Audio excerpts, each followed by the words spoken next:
Finalmente chegou o dia de subirmos a torre. Quero ver quem vai comigo, hein? Vocês estavam aí me cobrando, dizendo que estavam loucos para vê-la.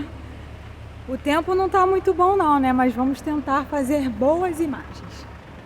Estou aqui, ó, com meu ticket, esperando para acessá-la. Olha o filão que tá para lá, ó, para quem vai comprar o ticket. E olha a filinha que tá para quem já comprou o ticket. Essa entrada aqui da torre eu comprei, eu acho que já tem uns 2 meses. Foi num jogo do Flamengo pela Libertadores, que eu queria muito ir, mas que se eu fosse seria um dinheiro que eu ia tirar da viagem. Aí eu fiquei em casa, mas fiquei com o coração apertado. Aí o que eu fiz? Eu comprei a entrada na hora do jogo, porque ia ser uma coisa prazerosa para mim, né, como foi, para suprir o outro lado do jogo que eu não fui. Passei ali na revista, ó. Agora vou seguir para subir. A revista é rigorosa, não pode entrar com garrafa d'água, tem algumas coisas, então quem for vir tem que ficar bem atento para não ser barrado ali, eu tenho que voltar, perder a hora do bilhete, tem umas condiçõezinhas lá que tem que ler no site. Eu já vim preparar.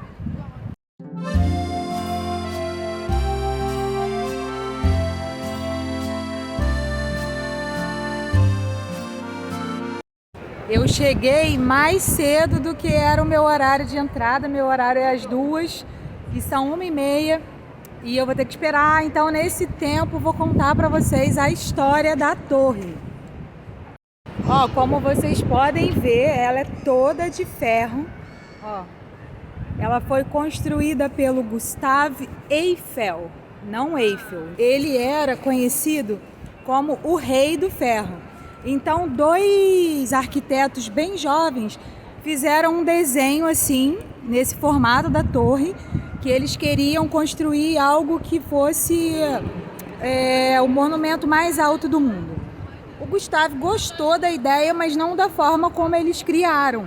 Então ele pediu a eles para aperfeiçoarem aquele projeto. Porque ali ele já estava visando concorrer para poder expor na Exposição Universal. Que as exposições universais eram eventos que aconteciam e cada país se representava nessa exposição. Então ele queria algo assim monumental, mas é uma coisa de 300 metros de altura, até então nunca havia sido construída. Aí tinha um outro engenheiro planejando construir uma torre bem alta, só que de pedra. E daí o Gustavo ficou meio, né? O que ele fez? Ele era uma pessoa muito influente, ele foi num senador amigo dele, e esse senador tratou logo de alterar o edital para o concurso do monumento que estaria na Exposição Universal. Então, o edital saiu dizendo que teria que ser, para concorrer, teria que ser uma torre de 300 metros de altura, olha só, e de ferro, igualzinho o projeto do Gustave Eiffel. Então, aquele outro carinha lá da torre de pedra já foi descartado. Jogou sujo, né? E daí ele conseguiu, quando saiu o edital, ele ganhou para ele poder construir essa torre. Só que aqui em volta da torre já tinha casas na lateral. E uma mulher entrou com uma ação para impedir a construção da torre. Porque ela alegou que quando ela comprou a casa dela, esse jardim fazia parte, tipo assim, do condomínio. Então, eles não poderiam construir nada ali. O processo demorou. Mas óbvio, né, que o Gustave Eiffel ganhou o processo da mulher e as obras puderam iniciar. Só que quando as obras iniciaram, eles tiveram um outro problema. Aqui onde fica a torre, ela fica bem ao lado do rio, né? Então, quando eles começaram a construir, eles sentiram que o terreno era encharcado. Então, foi mais um problema e eles tiveram que construir fundações de 12 metros de profundidade até alcançar o chão firme para poder construir as colunas que sustentam a torre. Só que isso teve um outro problema, ele teve que fazer um outro invento, uma outra criação. Ele criou uma caixa onde os funcionários ficavam lá dentro fazendo as escavações, e aí ele criou coisas para levar a ar lá para dentro e para retirar essa lama que o pessoal cavava.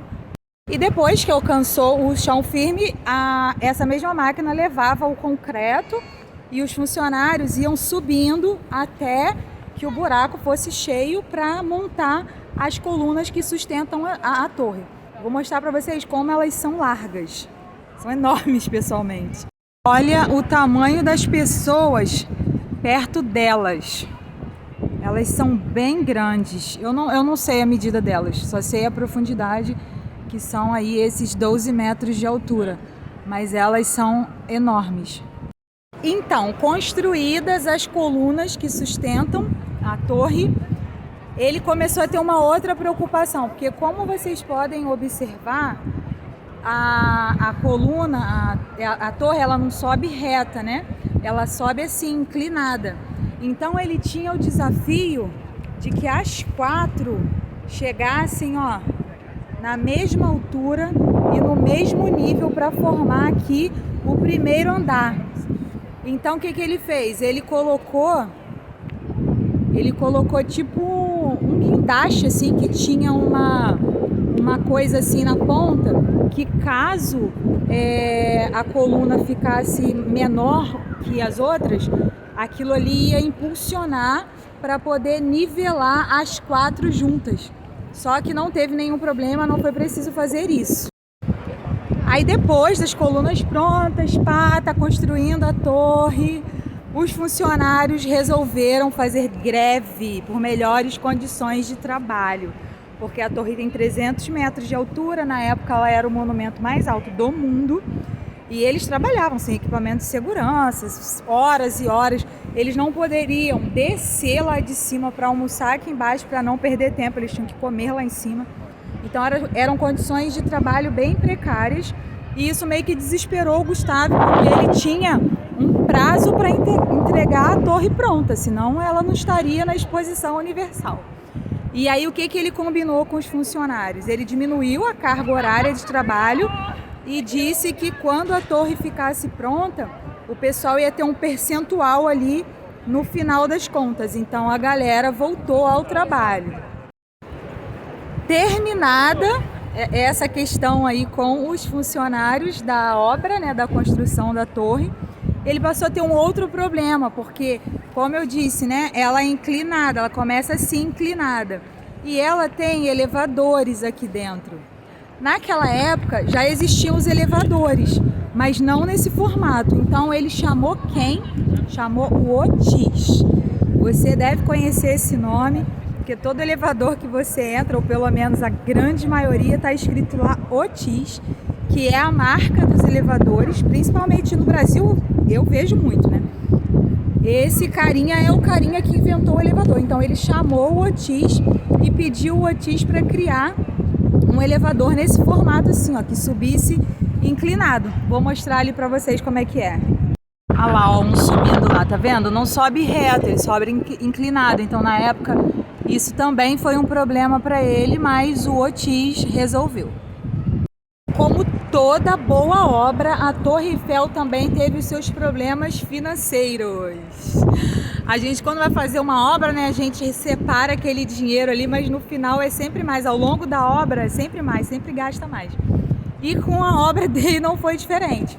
Chegou um momento que a grana estava apertada, ele precisava conseguir mais dinheiro. E daí surgiu um convite de um outro francês que era conhecido como Grande Francês, que foi o cara que construiu a passagem ali do canal de Suez. E esse cara convidou ele para ele poder fazer tipo umas... eu esqueci o nome, mas é tipo umas barricadas assim de ferro, já que o Gustavo era o rei do ferro. E daí o Gustavo meteu a mão assim na proposta, ele pediu um dinheirão, que era o dinheiro que dava para cobrir tranquilamente toda a construção da torre, e o outro francês topou, e ele pediu para ser pagamento adiantado e o cara pagou. O cara pagou, ele recebeu o dinheiro bonitinho, então a torre foi construída, foi inaugurada, deu tudo certo, foi um sucesso igual é hoje. Só que ele tinha um outro problema, porque a torre ela foi construída para ser exposta durante 20 anos apenas, e depois disso ela seria desmontada. E o Gustavo estava nadando no dinheiro, né? Eram milhares de visitantes, igual é hoje, todos os dias. Então ele não queria que a torre fosse desmontada. E também acredito que como inventor, né, ele tinha aquele apego pessoal pela obra dele. Então ele começou a trabalhar nisso, a tentar convencer o governo francês a não desmontar a torre. E daí o que aconteceu? Um capitão do exército francês, ele começou a fazer testes de ondas de rádio. E aí ele pediu o Gustavo para ele fazer o teste lá no topo da torre, já que a torre era o monumento mais alto do mundo, né? E aqui da França, óbvio. E aí ele deixou. O cara ficou 1 ano fazendo testes. Logo no começo ele conseguiu fazer contato com uma cidade próxima aqui, uma cidade aqui na França mesmo. E depois de 1 ano ele conseguiu fazer contato com a cidade de Washington, lá nos Estados Unidos. Ou seja, estava criado o rádio. E o cara precisava da torre. Então foi assim que o Gustavo Eiffel conseguiu manter a torre para sempre. Mas uma outra coisa, na vida da gente, quando a gente está fazendo sucesso, quando você está ali com o seu projeto em andamento, se dedicando, trabalhando pra caramba, sempre vai ter gente para tentar te derrubar, falar mal de você, te caluniar. E com o Gustavo Eiffel não foi diferente. Os jornais detonavam ele na época. Os próprios franceses falavam mal, diziam que era um absurdo construir um monstro desses aqui. Então os jornais detonavam ele direto. Mas o cara continua trabalhando porque ele tinha um objetivo, ó, e o objetivo dele tá aí até hoje. Até hoje. Quando ele morreu, inclusive, eu acho que ele morreu em 1930, não me lembro bem o ano. Mas quando ele morreu, a Torre Eiffel ainda era o prédio mais alto do mundo. Olha que legal. Mas as tretas não param por aí. A torre, depois de 3 anos de muito sucesso, muito dinheiro rolando. Vocês lembram lá do francês que construiu lá o canal de Suez e convidou o Gustavo Eiffel para fazer lá as barricadas no outro canal, que era o canal do Panamá? Ele deu um M lá. A obra não deu certo. E a obra tinha sido feita com o investimento de muitos franceses nesse outro francês. E aí, tipo assim, o projeto faliu. Então os franceses que investiram ficaram pobres, perderam todo o seu dinheiro. E isso foi parar nos jornais. E o Gustavo Eiffel começou a ser atacado, dizendo que enquanto os franceses perderam dinheiro e ficaram pobres, ele foi ficando cada vez mais rico. Mas ele alegou que ele não tinha culpa, que na verdade ele teve sorte. Ele não jogou, ele não fez uma jogada errada. E de fato, né, é verdade. Mas o fato é que esse episódio jogou o nome dele na lama. Os jornais detonaram ele durante anos e a boa reputação ele nunca mais recuperou. Mas a torre que ele fez, ó, tá aí até hoje pra gente poder desfrutar. Não é legal? Me conta aí, você gostou da história? Você já sabia? Se tem alguma dúvida, me pergunta aí, que eu adoro falar sobre ela. Ó, vocês estão vendo que tem ali um vidro plástico, né, grosso, que ele cerca a torre todinha. Antigamente não tinha isso, mas por conta dos atentados que Paris ficou sofrendo nesses atentados terroristas que aconteceram aqui, eles isolaram ela, né? Afinal de contas, ela é o monumento mais visitado do mundo, é o símbolo de Paris, né? O símbolo da França. Então, para entrar aqui tem que passar naquela revista lá que eu mostrei para vocês. E para entrar aqui, ó, para ficar aqui debaixo dela, não precisa pagar ingresso. A entrada é pelo lado oposto de onde eu entrei, mas não precisa pagar. Ó, dá para subir a torre de escadas também, tá vendo? Até o 1º e 2º andar, até o 3º só indo de escada. Hoje eu não vou subir de escada, mas eu voltarei aqui antes de eu ir embora para eu poder subir de escada. Eu comprei 2 ingressos, óbvio que eu quero testar todos os acessos. Vou subir hoje só de elevador e depois eu volto para experimentar a escada. São quase cerca de 600 degraus. Gente, olha como Jesus é bom, o tempo já está azulzinho, ó. Não está mais nublado, teremos ótimas imagens. Depois de uma longa espera, agora que tô chegando aqui, ó. Teve aquela revista lá na entrada, agora aqui na subida propriamente dita da torre, ó. A portinha detectora de metais e a esteira ali para escanear as bolsas.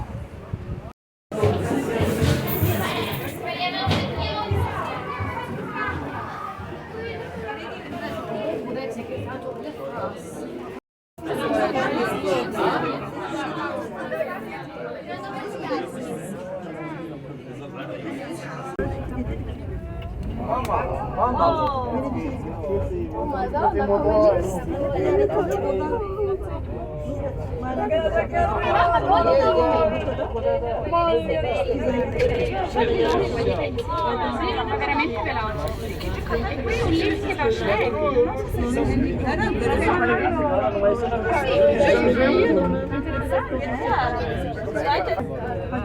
Oh, dai, come conversation.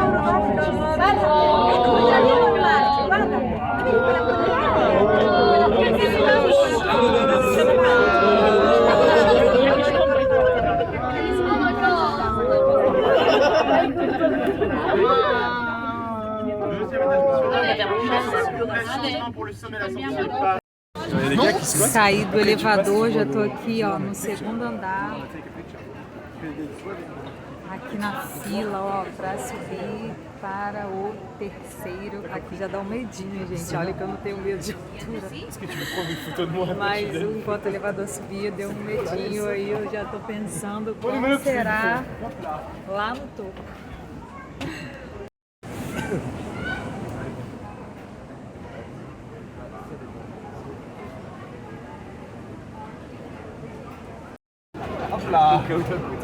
Parce qu'ils savent que... Je crois que chaque fois, ils ont fait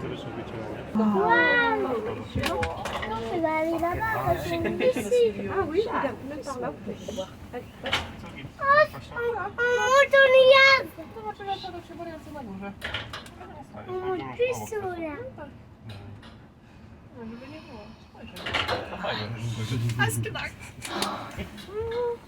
Es geht immer höher einfach. Es knackt. Ai, que medo!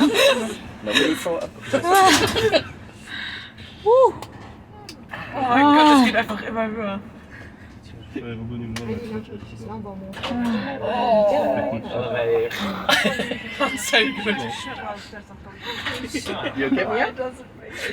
Ai, meu Deus. So you tell you but from the top when you jump. Gente, dá muito medo. Ai. Stell dir vor, der würde sich jetzt auch noch so drehen. Voilà, là, ça va être Ai, regarde, regarde. Jesus. You can look up the top. Yeah, look up. Up, up, up. Non, Voilà. Sarah, elle va se casser, on va tout pour la tête en l'air.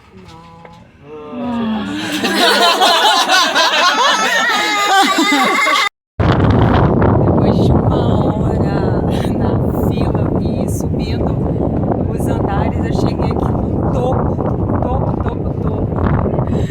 Vendo muito e a subida é meio desesperadora. Eu fechei até o olho, eu filmei, mas eu fechei os olhos, porque me deu muito medo. Vou chegar aqui na beiradinha para vocês verem a altura.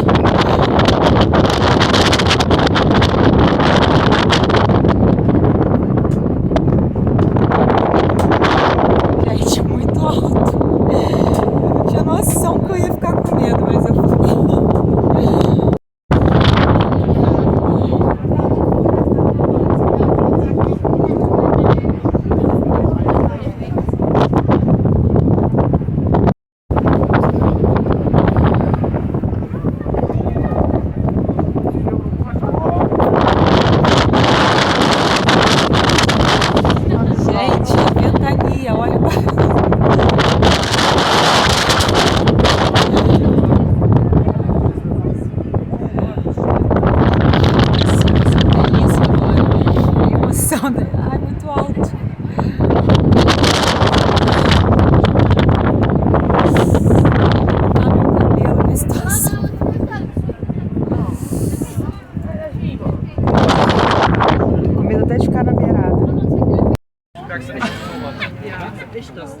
aqui, ó, um pequeno apartamento que ele fez para ele aqui no topo da torre, ó. Olha que legal. Aqui tá ele ali, ó. Vou filmar de outro ângulo, porque senão pega um reflexo. Aqui, ó, de um outro ângulo dá pra ver aí essa estátua dele, muito real. Nossa, Deus, parece até uma pessoa de verdade. Deixa eu virar aqui pra ver se dá pra ver melhor. Olha as mãos, os detalhes. Tudo muito realista. Gente, vou tentar dar um giro pra vocês verem aqui, ó. Todo o espaço que tem aqui em cima. Eu vou rápido para o vídeo não ficar muito longo. Essa parte aqui tá ventando mais, é mais apavorante.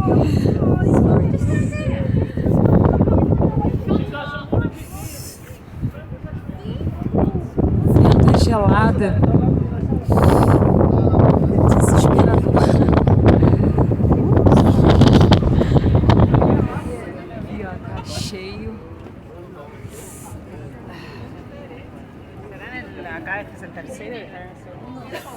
Ó.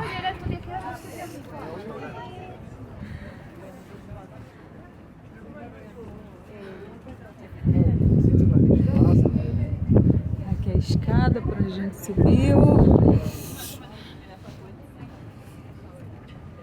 E aqui o ponto onde eu iniciei o vídeo.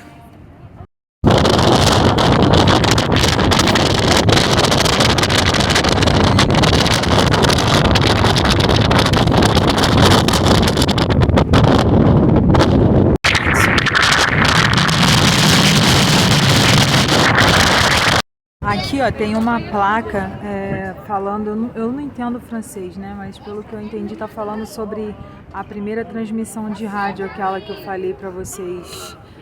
É uma placa comemorativa pela primeira realização de alguma coisa, dia 5 de novembro de 89, 1898, quer dizer. Entre a cidade, não sei o que lá, e o Panteão. 4 quilômetros de distância, que foi o primeiro feito. Depois, ao longo de um ano, o cara foi conseguindo alcançar mais, até aquilo que eu falei pra vocês, que ele conseguiu contactar o Washington nos Estados Unidos, e aí o Eiffel conseguiu manter a torre de pé. Olha, antigamente não tinha aquela tela, imagina. Deveria ser muito mais apavorante do que é hoje. Não sei nem se eu teria coragem de ter chegado assim na beiradinha. Essa parte aqui, ó, é fechadinha, com vidro, tipo janelinhas. Aí tem essas placas aqui mostrando as pessoas famosas que já visitaram a torre. E aí, pra subir lá naquela parte que eu tava, só subir essa escadinha aqui. Aqui não tem vento, é mais confortável, mas não é tão bonito. Ó, esses arrebites aqui, ó, na torre inteira, no total, são 2,5 milhões. E eles foram colocados um por um à mão. Pensa. Eles encaixavam e batiam de um lado e do outro. Olha isso, um trabalho incrível.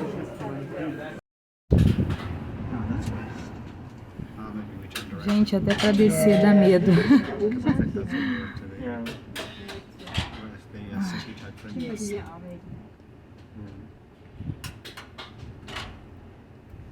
There's a white building over there, I don't know if you can see from the back. Because of the tower, lean to your right, there's a grassy area in the distance.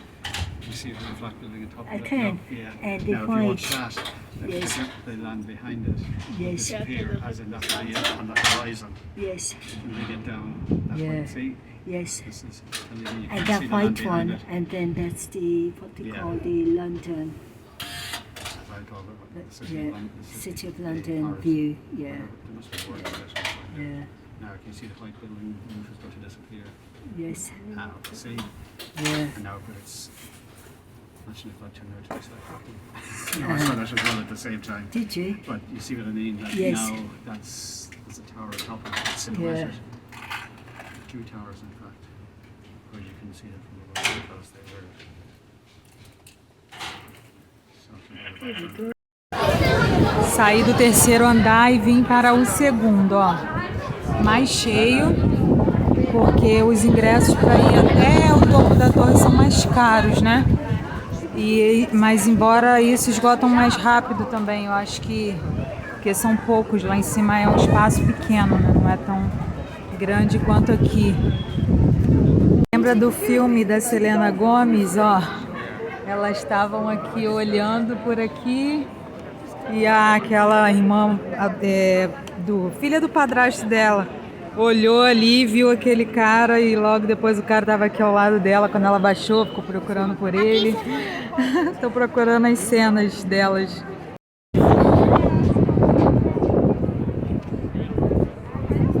Aqui, gente, tem tipo um shopping. Vamos entrar lá rapidinho para vocês conhecerem.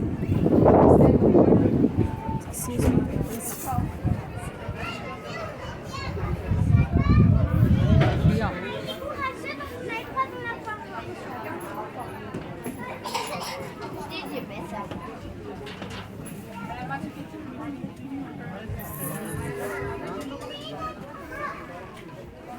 Tem uma lojinha.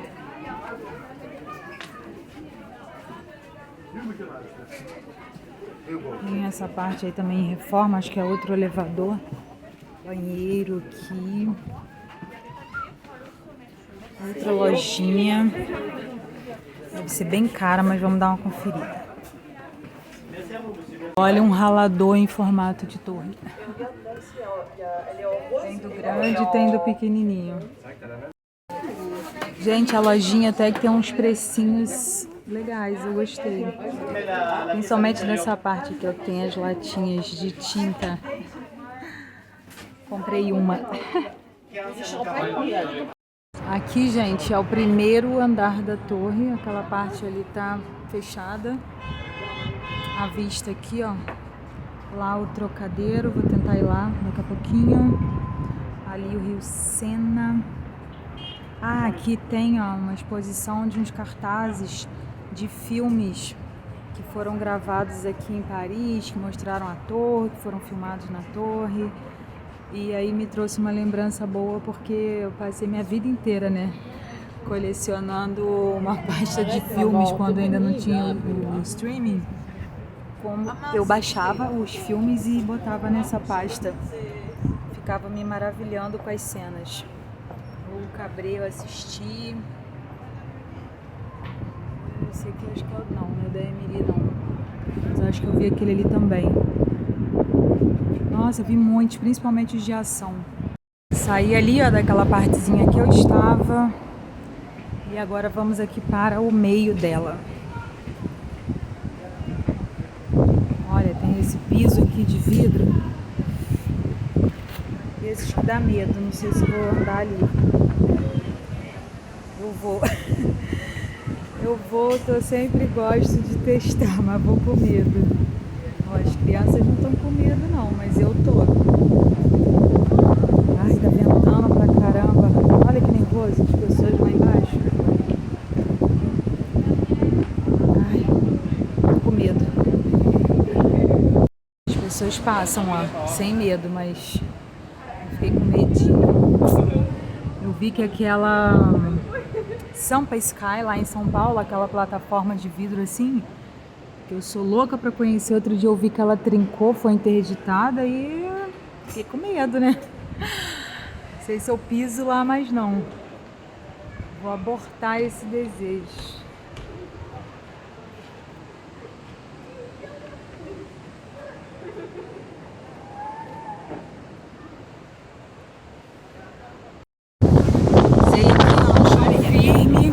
Ventando pra caramba também, mas aqui fica mais segura.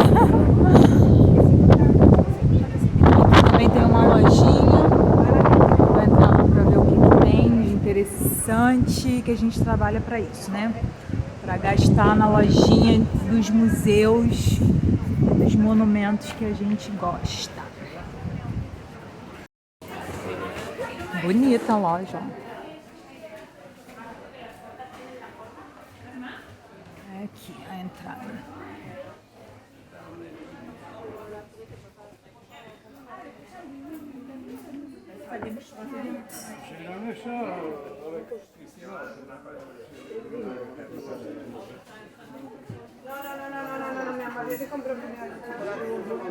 Olha isso, o dia todo escutando outros idiomas. Raramente escuto alguém falando português. Mas tem, encontrei alguns. Aqui na torre mesmo. As canecas. Olha, ali tem mais.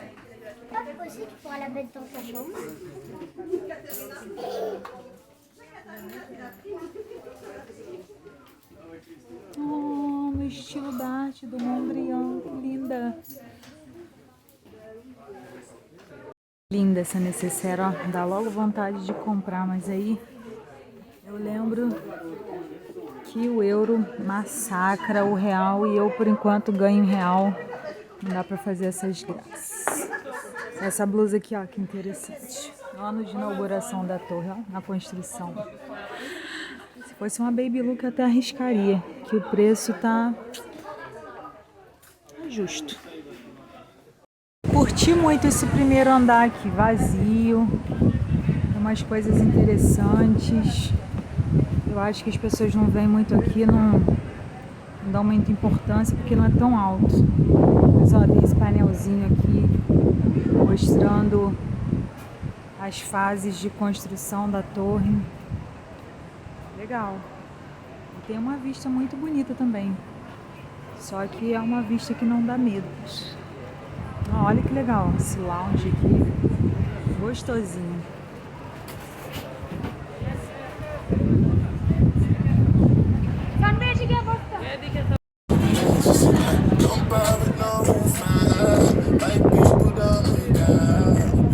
Tô dando um som ali, ó.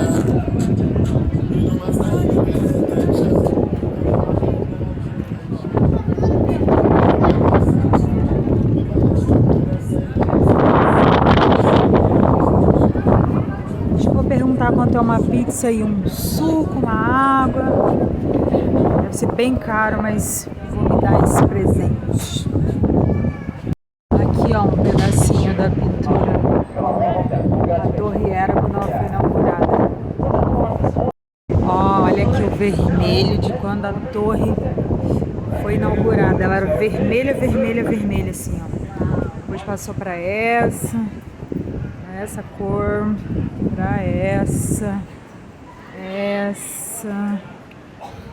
foi mudando. Agora ela é assim, ó.